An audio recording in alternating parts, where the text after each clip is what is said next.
2010 किंवा 2011ची घटना आहे. मला साल नीटचं आठवत नाही आहे. वर्तमानपत्रात नोकरी करत होतो तेव्हा मी नवशक्तीमध्ये होतो आणि उशिरा सुटायचं, त्यामुळे उशिराची ट्रेन पकडून घरी निघालेलो होतो. गाडी नालासोपारा स्टेशन सोडून पुढे निघालेली. रात्रीचे 12:30 वगैरे वाजले असतील. विरार स्टेशन जवळ येत होतं.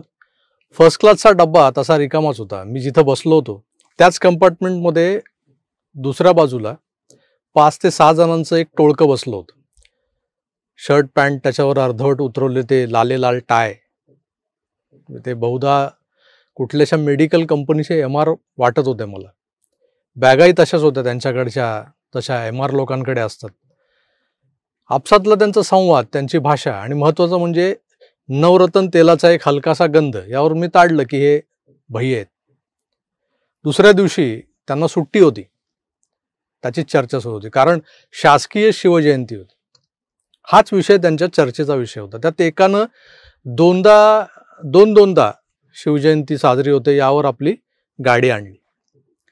मग शिवाजी 2 बार जन्मा था क्या, ते हळूहळू राजमाता जिजाऊंवर घसरले लोक. आणि इतका वेळ कोपऱ्यात शांत बसलेला प्रभाकर सूर्यवंशी पिसाळला. सुरुवातच कचकचित शिवीनं करून मी त्या भैयाला हासाडला. म्हटलं, शिवाजी शिवाजी क्या कर रहा है बे, बाप का नाम अदब से लिया कर वरना खड्डे खोद दूंगा तुम्हारे. तर बघता बघता तू मैं झाली.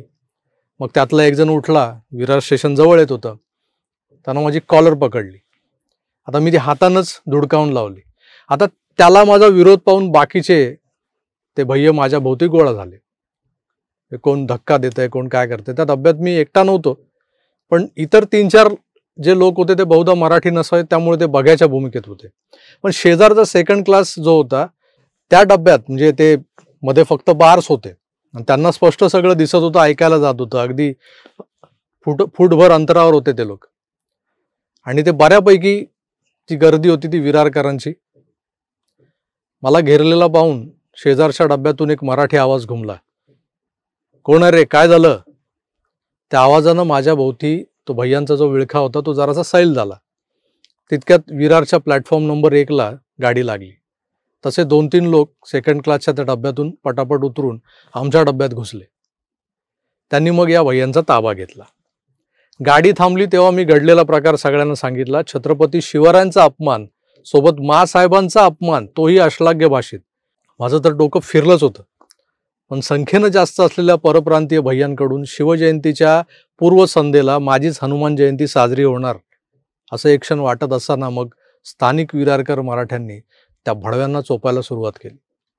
गळ्यातले टाय पकडू मारलं त्यांना. हात जोडून माफी मागायला लावली आणि एवढ्यावरच सोडून देतील ते मग वसई विरारकर कसले. त्यांना मग मारतच विरार वेस्टच्या पेट्रोल पंपाजवळच्या शिवाजी महाराजांच्या पुतळ्यासमोर आणलं. नाक घासायला लावलं महाराजांच्या पायाजवळ आणि मग गांडीवर फटके मारून हाकलून दिलं. त्या परप्रांतीयांमधले 1-2 जण त्यानंतरही त्या उशिराच्या ट्रेनमध्ये दिसायचे. पण मला बघितलं की पुढच्या स्टेशनला उतरून एकतर डब्बा तरी चेंज करायचे किंवा ती ट्रेनच सोडून द्यायची. गंमत बघा मित्रांनो, हा किस्सा 12-13 वर्ष जुना आहे.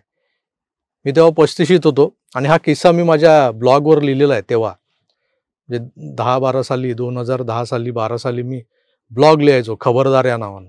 आजही अस्तित्वात आहे तो, बघू शकता तुम्ही. तेव्हा मी हा किस्सा त्यावर हटकून लिहिलेला आहे, टाकलेला आहे. वाचा तुम्ही. वय मी तुम्हाला म्हणालो ना, मी 35शीत होतो. राग तेव्हाही यायचा, आजही येतो. व्यक्त व्हायला साधन नव्हतं, व्यासपीठ नव्हतं. मग काय होणार? राग शिव्यांमधून बाहेर पडायचा.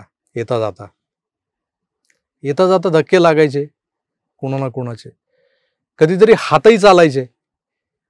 मार देताना मार खाण्याचेही प्रसंग आले असते. पण वेळोवेळी तोंडातून निघणाऱ्या मराठीतल्या निखाऱ्यासारख्या शब्दांमुळे आजूबाजूचा मराठी माणूस माझ्या मदतीला धावून यायचा.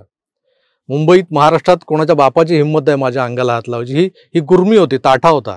आज रस्त्यात मराठीवरून कुणाला हटकायची भीती वाटते. कारण सोबतच्या गर्दीत तुमच्या सोबत चालणारा माणूस मराठीच असेल का याची खात्री उरलेली नाहीये. मराठीत बोल म्हटलं तर कुणाला राग येईल.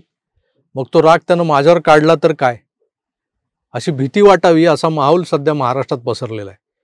निवडणुकीच्या दरम्यान विरारपर्यंतचा प्रवास टाळण्यासाठी मी मालाड, कांदिवली, बोरिवलीत भाड्याचं घर शोधत होतो. पण आडनाव सूर्यवंशी, मांस मटण खातो, तुला घर मिळणार नाही.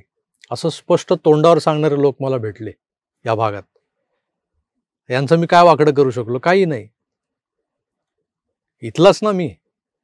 काही कारणास्तव विरारला जाऊन राहतोय, पुन्हा इथे भाड्याने घर शोधतोय, तर नाही मिळत. मीच मला विचारत होतो, कोण तू? कोण तू? तर मराठीतला लोकप्रिय 6.5 लाख फॉलोअर असणारा राजकीय विश्लेषक. काय घंटा वाजवली तू यांची?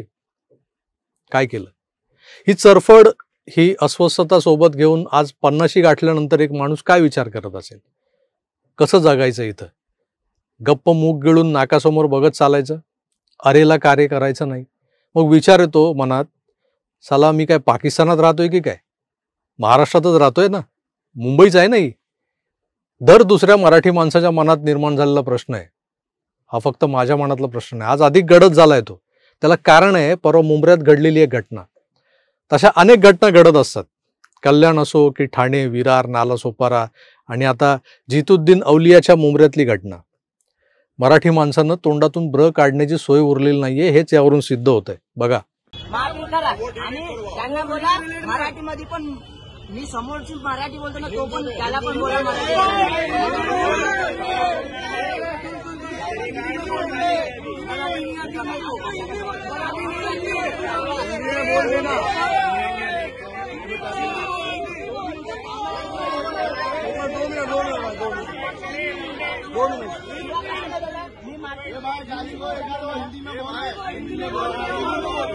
भाई 2 मिनट रुक जाओ ना, 2 मिनट शांत हो जाओ ना भाई.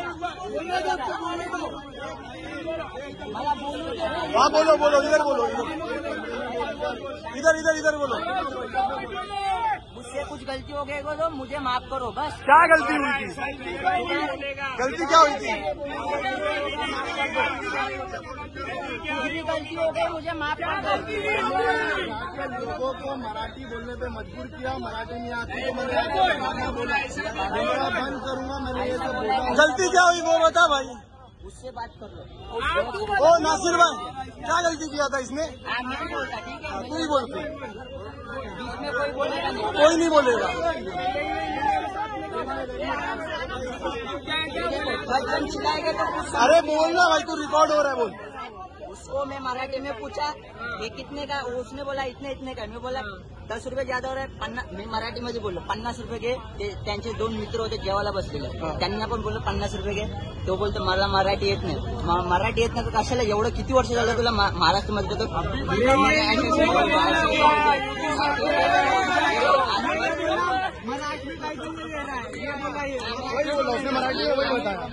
महाराष्ट्रामध्ये राहतो तर कशाला मराठी येत नाही तर तुला?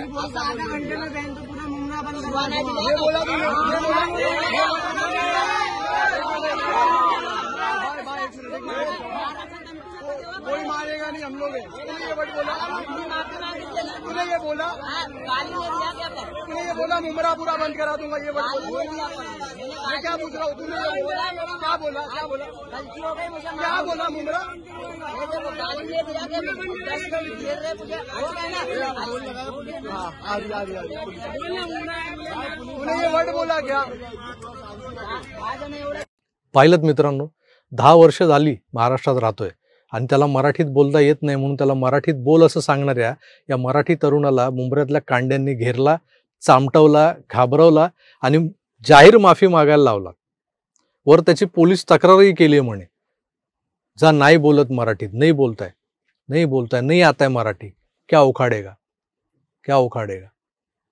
उखाड लो जो उखाडना है. असं जेव्हा कोणी तुम्हाला आव्हान देतं ना, तेव्हा तुम्ही त्याचा जो उभा ठाकलेला फणा आहे ना, तो चिरडणं गरजेचं असतं. पण दुर्दैव पहा, असं बोलल्यानंतर त्या भडबुंजांची माफी मागावी लागत असेल आपल्याला, तर मग प्रश्न पडतो की साला मी कुठे राहतोय, महाराष्ट्रात की पाकिस्तानात? एका बाजूला मराठीला अभिजात भाषेचा दर्जा मिळालाय, महायुती सरकारनं मिळवलाय असं ते म्हणतात, आपण म्हणूया मिळालाय. पण त्या अभिजात मराठी भाषेच्या अब्रूचे असे धिंडवडे महाराष्ट्रात निघत असतील तर मग या कागदावरच्या अभिजात असण्याला काय चाटायचंय? इथं कुठल्याही राजकीय पक्षाला टीकेचं धनी करण्यात किंवा एकाच पक्षाला मोठं करण्यात काहीच हशील नाहीये. सब घोडे 12%. राजकारण बाजूला ठेवून जिथं माझ्या मराठी असण्याचा विषय येतोय तिथं समस्त मराठी माणसांनी एकजूट व्हायला हवं.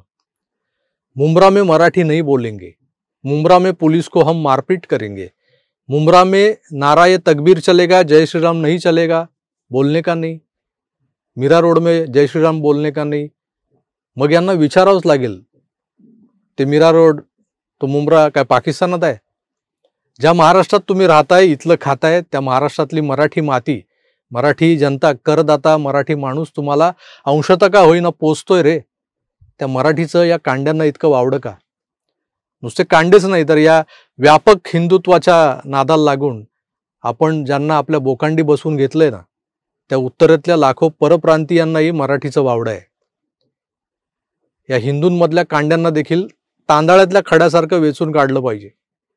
पाहुणे जरी असंख्य पोसते मराठी, आपुल्या घरात हाल सोसते मराठी. सुरेश भटांनी हे शब्द लिहिले होते, ते आजपासून मला वाटतं 6-7 दशक आधी लिहिले होते. म्हणजे मराठीच्या भाळी हा जो सासुरवास आहे तो काय नवीन नाहीये. मराठीला अभिजात भाषेचा दर्जा मिळवून देणाऱ्यांनी आता त्या अभिजात भाषेचे अब्रू सांभाळणं गरजेचं आहे. त्यासाठी ते काय करणार आहेत?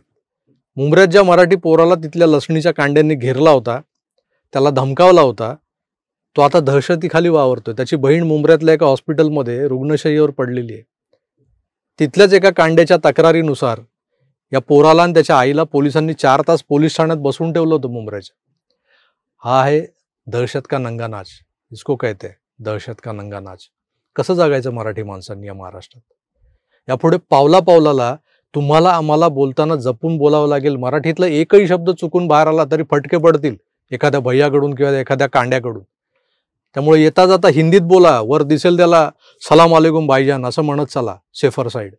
काय सांगावं तुम्हाला, या भाषिक बजबजपुरीत किमान मोकळा श्वास तरी घेता येईल, रस्त्यात नीट चालता तरी येईल. नाहीतर हा घाटी आहे, मराठी आहे म्हणून चोपतील विनाकारण. उद्वेग म्हणून हे बोलणं ठीक आहे, पण यापुढे मराठी माणसानं आपलं मराठी पण टिकवण्यासाठी या भाडखावांच्या आरेला कार्य केलंच पाहिजे.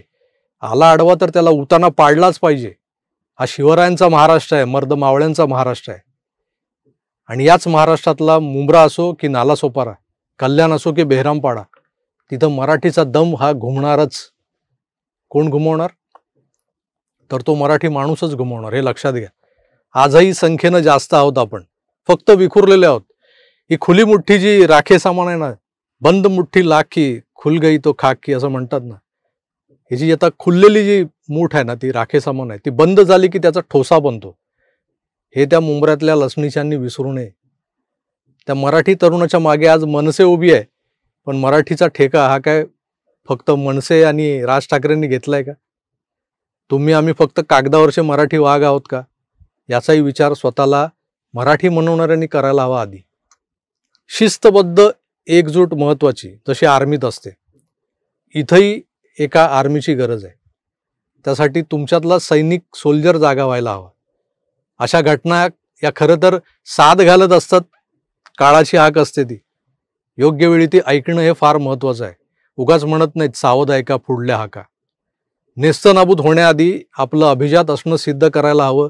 कागदावरचं अभिजात असणं काही कामाचं नाही, एवढंच ध्यानात ठेवा. आणि मराठी बाणा आचरणात आणा. पुढचं पुढे. तुर्तास मी इथेच थांबतो. पुन्हा भेटूच. तर आपली काळजी घ्या आणि पाहत राहा आपलं आवडतं YouTube चॅनल आकार DG9. धन्यवाद. नमस्कार.